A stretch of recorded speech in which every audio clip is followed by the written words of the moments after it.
I've never worked like this before, like with Mhm. the voicemails, but I think it really helps me as well. I think that Mhm. it's like unlocked a whole thing because it's like while I'm listening, it's like in the back of my mind, I can be plotting or it's like I'm processing in the back of my brain. Hello, and welcome to the third season of Podcast to Connect, where we are sharing ways to help you grow your audience by looking at your greater media presence and your long term project goals. I am so happy to be joined by April from Doorkey Podcast this season. She has agreed to let me share a lot of the information and the ways that we've been working together. And that is so incredibly true, especially for this episode, where you just saw a bit of what April was talking about with the voice messages that we use to communicate, to work together. And we're going to dive into a whole lot around that method of working together, around those methods, around that method. Why? Because tools like WhatsApp, which is the main tool that we use, the voice feature there can provide a no pressure way to get timely feedback. They're asynchronous. We can leave messages whenever we want, and man, did we leave lots of messages back and forth. And being strong oral communicators as podcasters, it was really, really useful to focus on listening and saying what we needed to say and listening to what we needed to hear and not paying attention to any of the other stuff that comes with text. We'll go into all of the advantages of using a tool like this for how we work together in this episode.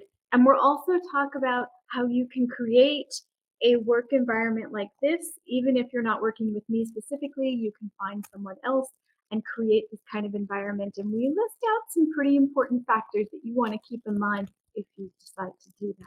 And after you watch April and I share this experience, you can create a verbal workspace like this for yourself.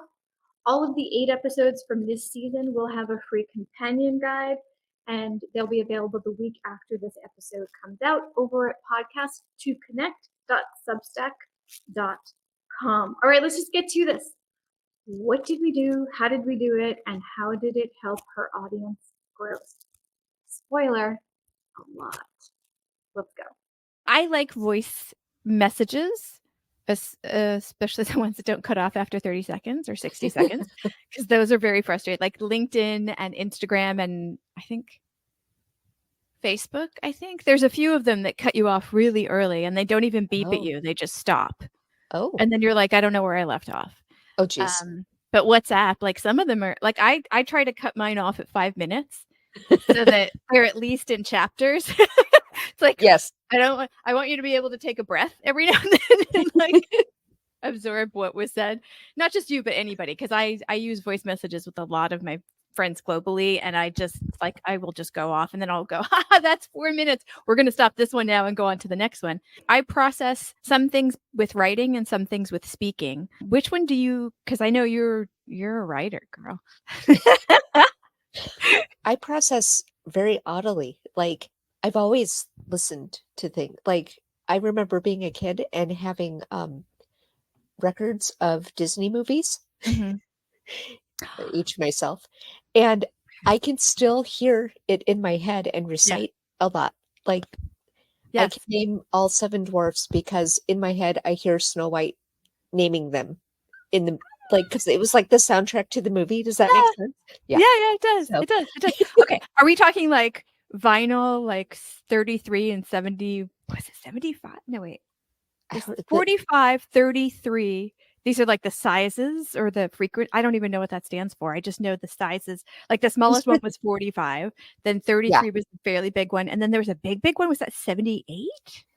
I think these would have been the 78. They were big. Yeah. It was like the whole movie, like the And it, soundtrack of the movie, yeah. like Snow White talking, Cinderella talk, like Yes. yeah. Oh my gosh. Okay, speaking of, since this is probably going to come out in October-ish during your Spooktacular on Dorky podcast. Speaking Yes. of Spectacular, we had like one of my favorite vinyl albums of all time was this like Halloween-esque kind of audio like Oh, like scary stories for Halloween kind of thing. And I don't oh, even fun. know the stories that were on it. I just remember, I think Vincent Price must have been the narrator because I hear his voice in my head when I think about it. Yes. But it was just this, it was just like, audio stories on vinyl, like you're Oh, talking about.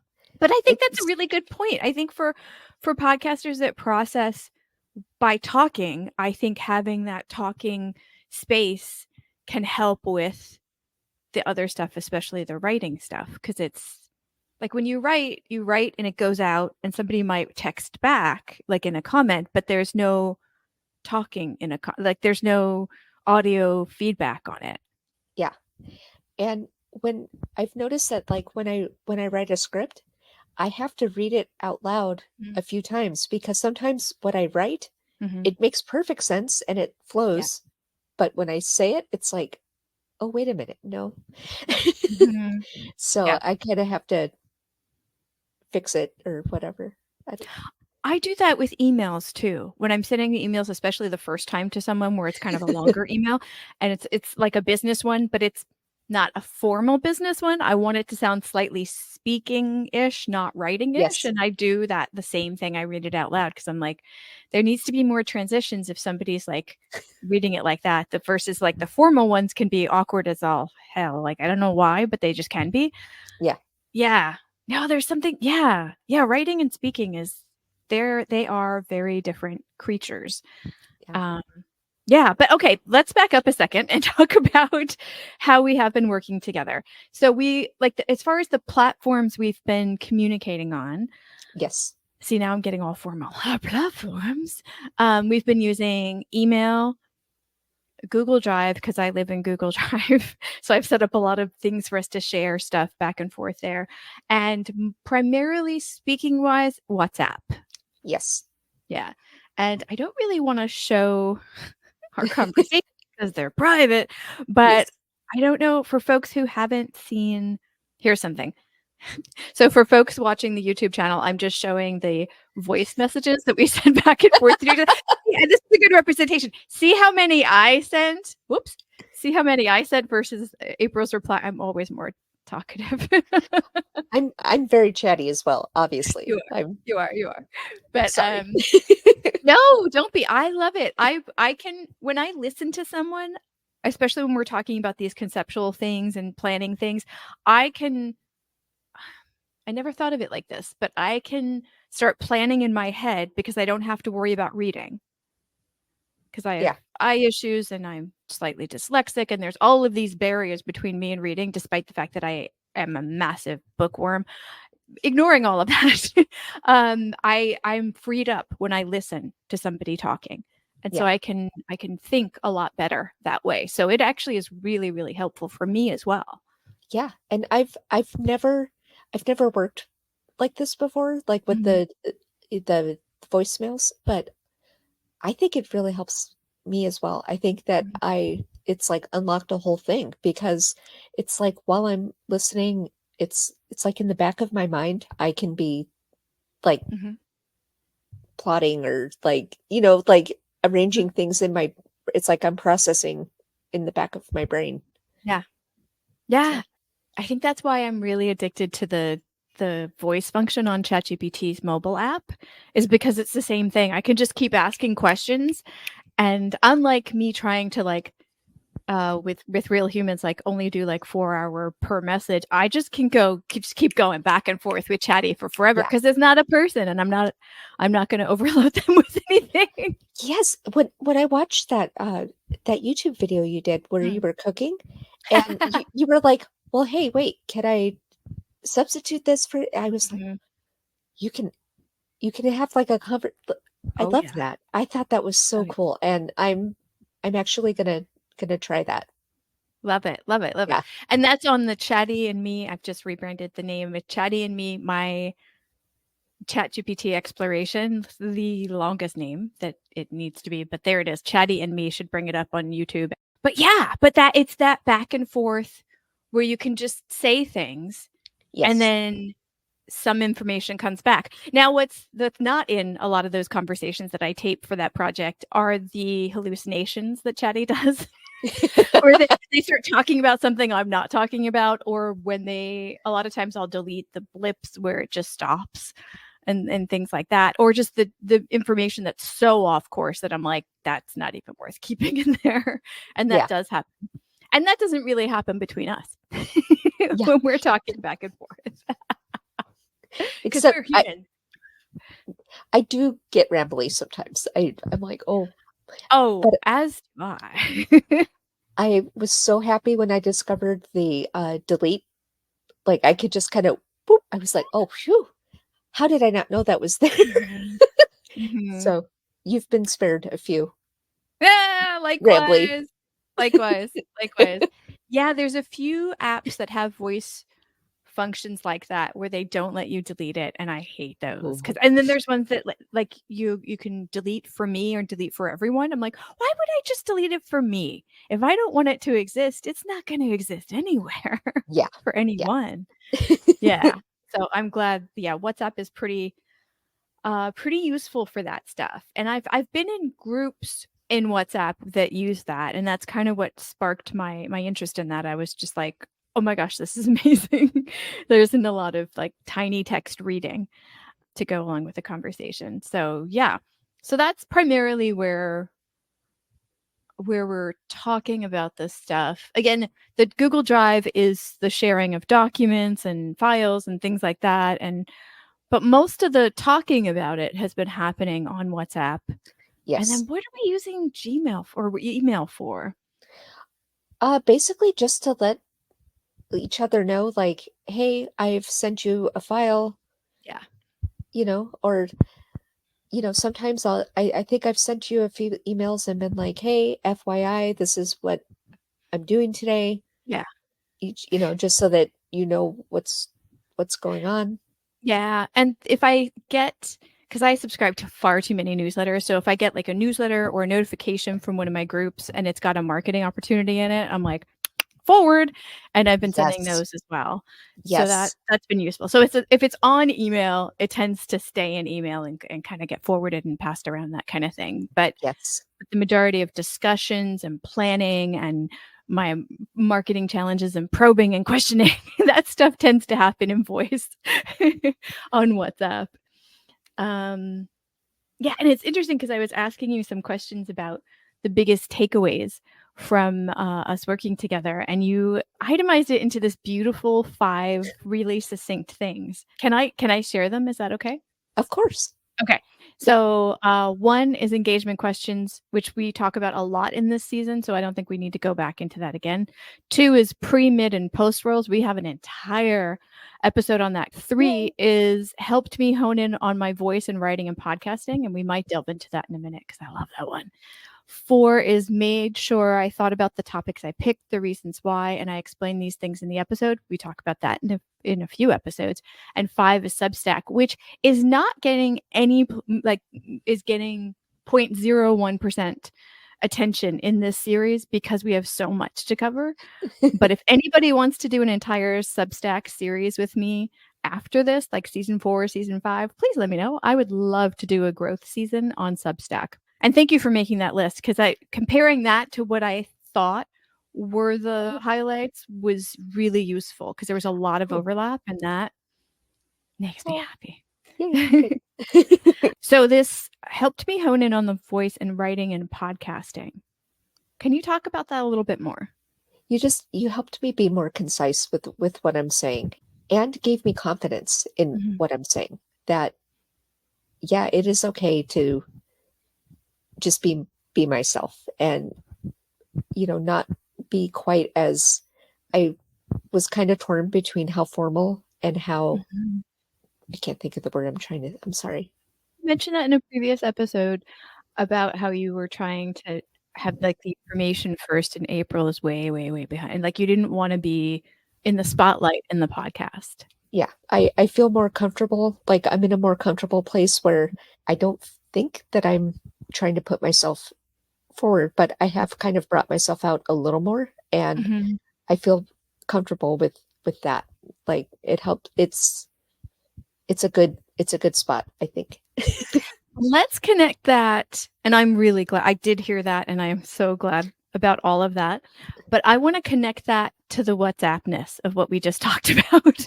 Yeah. Like, because I don't think that came through via email. Because again, that email was more of like an information exchange. Google Drive Yes. was a file exchange.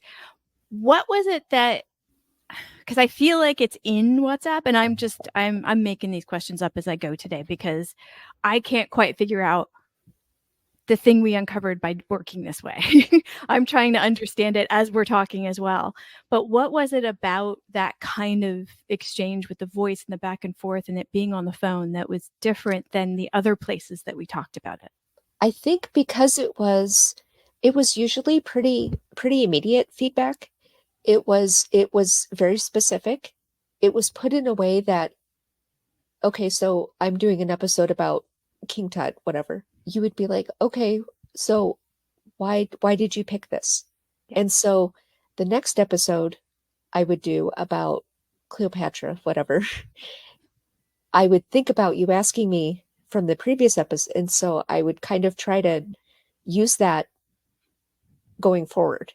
It's just like an added tool to my toolbox. I don't Mhm. know if that's a good analogy, but I tried very hard to use what you've said or what Mhm. questions you've asked and apply it to everything, and it kind of helped build.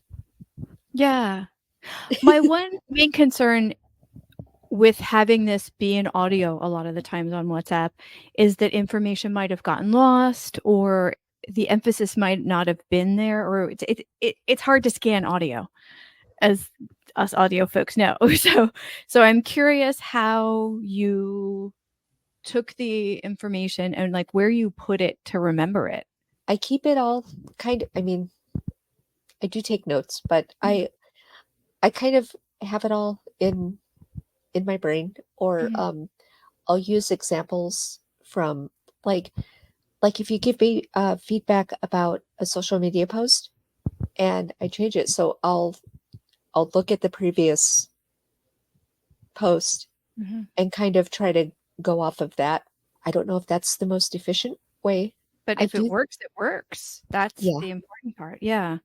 but I do think it helps that that we do communicate that way, and it's you specifically because I I'm very literal. Like Mhm. I'm very like, and the way we communicate, it's like you can tell me so, and I'm like, oh, okay, and it makes sense, and it because I think you're pretty literal too, and you said, Mhm. and very matter of fact, and it's like it works. I don't know how else to put that, but No, it works. I am incredibly literal, and my autistic brain does not handle a lack of direction. So there's been a few times that you've told me something, and I think you were just sharing, and I was like, okay, but what do you need me to do with this? Do you need anything from me, or is this just like an information? So like I need kind of like a directive. Hey, brain, remember, don't do anything, just listen. Oh, hey, brain, do follow up with this, or hey, do you have suggestions? Like I need like a tag with each thing because social cues over Well, my head. and then you said that, and then so Mhm. now I think about that, and so sometimes I'll be like, hey, this is just so that you're aware this is what I'm, you know, Yeah. or sometimes if it's like late on a Sunday night, I'll make sure that I leave you, if I send you an email, I'm like, don't worry about this until Monday, or like, it's because I need to get this out, but Yeah. it's not earth shattering. And I'm never worried about emails. I even WhatsApp messages because I have folks from all around the world on my phone. The assumption for me is you get to it when you get to it. Even though it can be instant, it doesn't have to be. Yeah. It's when you have time. And that's the thing. I still believe there's no such thing as a podcasting emergency. But because, I mean, I showed a few minutes ago the length of how many, not just the length, but how many messages I can leave at one time. To be perfectly honest, did you ever feel like if you asked a question and I answered, that sometimes it was a little too much information?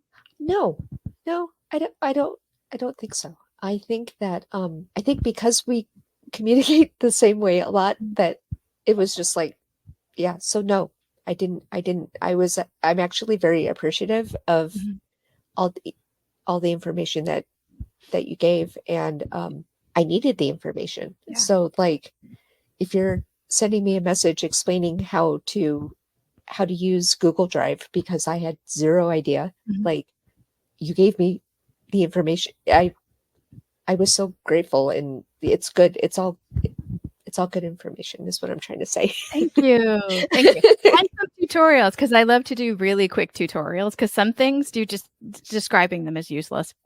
Yeah. And I think that's where like my gazillion years of being an instructor comes in handy, where it's like I can see myself starting to over explain and I'm like, slow down, let them absorb, walk away.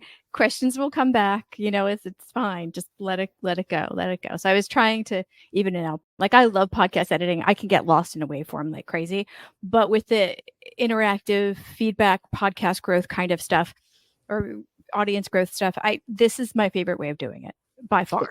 By far. Because you can tell the tone of someone's voice in both directions, like what's happening, what's being understood, what's still kind of unclear, when there's still rumination versus decision time. I mean, it's just like the power of voice when Yeah. talking about shaping your voice project has just been so powerful for me.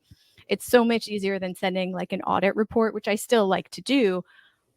But the follow-up on that it's extremely different. Whereas this is that, like you were talking about, that immediacy of Yes. feedbacking back and forth and making sure that it's clear and implementing it step by step by step by step, which has just been so much fun to watch. And it's been a joy to watch you do your magic. Like I kind of can see how you work, and I'm just like, oh, okay. I get it. Okay. And I couldn't have done any of this if it wasn't for your enthusiasm and your way to just implement so many of them so quickly. I've never seen anybody Oh, start a newsletter or like change how they do things like so quickly and consistently. And yeah, so it's been really inspiring to me too, because your enthusiasm fueled my enthusiasm. So I think the perfect wrap up to this episode is in listing off maybe. Yeah, let's list off like 3 to 5, because whenever I say a number, it always ends up growing. So let's just say a few main points of how people can do this. If they don't have the time or the funding or what have you to do it one-on-one with me, how can they do this with someone else, maybe a peer, fellow podcaster, so on and so forth?